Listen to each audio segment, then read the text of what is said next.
Ganz ihm vertrau, ganz ihm vertrau, ja ganz ihm vertrau, dem Heiland. Er gibt dir Kraft, die auch heute noch Wunder schafft. Anvertraue ihm ganz dein Leben, ganz ihm vertrau, ganz ihm vertrau, ja ganz ihm vertrau, dem Heiland. Er gibt dir Kraft, die auch heut noch Wunder schafft. Anvertraue ihm ganz dein Leben.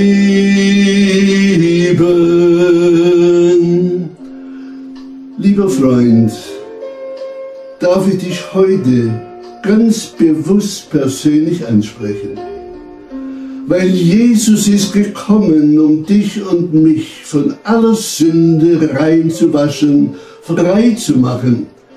Er bietet uns ewiges, wunderbares Leben an. Ein Leben der Zukunft, dass wir einmal wissen, wir dürfen Jesus in der Herrlichkeit schauen. Doch viele Menschen meinen, es gibt keinen Gott. Die Bibel sagt, so sprechen die Toten. Die haben damit keine Beweise, Gott außer Existenz zu nehmen, sondern er ist und er bleibt derselbe.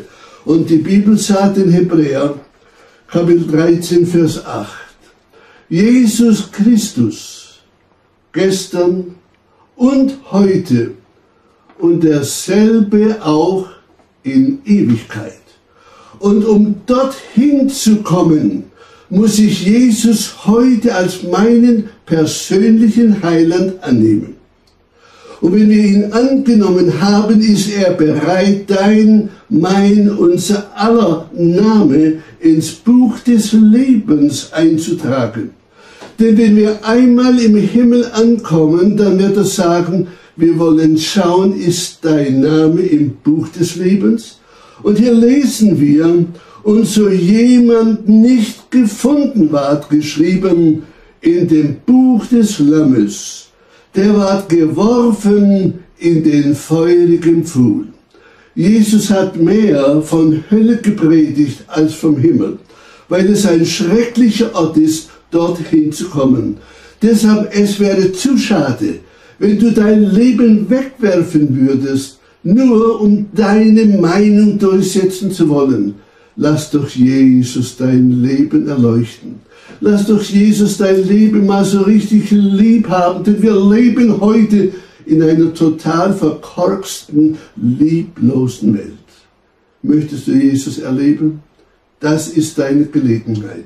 Wenn du das machen möchtest, lade ich euch alle ganz besonders ein zu dieser Musik- und Gesangsfreizeit, die wir haben werden vom 2. bis zum 7. Oktober. Ihr könnt dieses in meiner Webseite oder in YouTube nachlesen. Und ich lade jeden, aber auch jeden, der Lust und Freudigkeit hat zum Singen ein. Wir möchten einen neuen Chor gründen, ein Gospelchor mit dem Namen Die Freunde Jesus. Und das ist doch das Schöne. Jesus, er war der Sünderfreund, deiner, meiner, uns aller. Und Jesus wird zu dir auch sagen, verdammt dich keiner. Ich verdamme dich auch nicht. Aber komm doch her, der zu mir mühselig beladen ist und der dann nicht weiß ein noch aus mit seinem Leben. Ich will dich erquicken. Und ich kann dir nur eins sagen, wie das Sprichwort auch sagt. Da, wo man singt, da lass dich nieder. Weil böse Menschen, die haben keine Lieder. Wann war es das letzte Mal, dass du gesungen hast? Deshalb ist diese Freizeit für jedermann.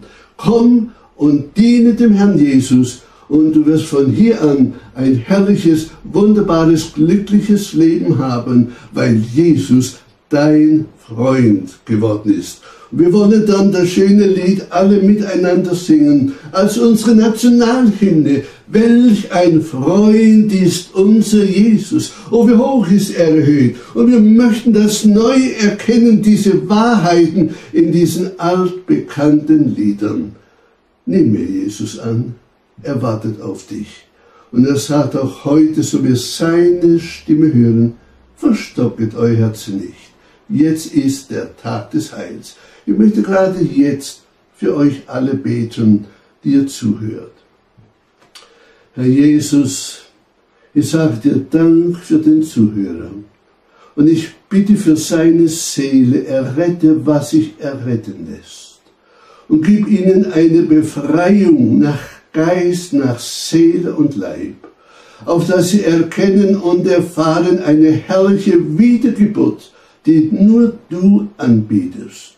Nur so werden auch wir einmal ins Himmelreich eingehen, wenn wir gereinigt und gewaschen sind durch dein Blut, denn es reinigt von aller Sünde. So sage ich dir Dank für diese Gelegenheit, dein Kind, aber auch dein persönlicher Freund zu werden. Ich danke dir, Herr Jesus. Amen. Gott befohlen. Bis zum nächsten Mal.